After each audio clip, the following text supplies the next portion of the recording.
தமிழ்நாடு முதலமைச்சராக விஜய் பொறுப்பேற்றதை அடுத்து குவைத்தில் வெளிநாடு வாழ் தமிழர் நல அறக்கட்டளை சார்பில் இனிப்புகள் வழங்கியும் வாழ்த்துகள் தெரிவித்தும் உற்சாகமாக கொண்டாடப்பட்டது.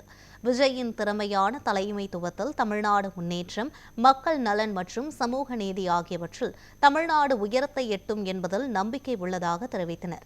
வாழ்த்துகளோடு 9 கோரிக்கைகள் அடங்கிய கடிதத்தை முதலமைச்சர் விஜய்க்கு மின்னஞ்சல் வாயிலாக அனுப்பியுள்ளனர்.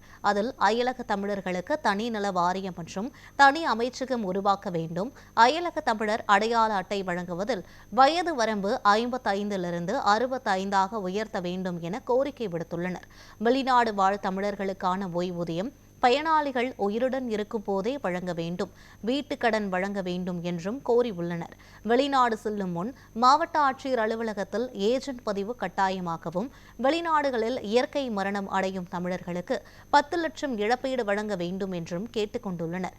ஆண்டுதோறும் பதிவு செய்யப்பட்ட தமிழ் அமைப்புகளில் உள்ள 2 தேர்வு செய்து தமிழர் திருநாளுக்கு சொந்த ஊருக்கு வரும் விமான செலவை அரசு ஏற்க வேண்டும் என கடிதத்தில் தெரிவித்துள்ளனர்.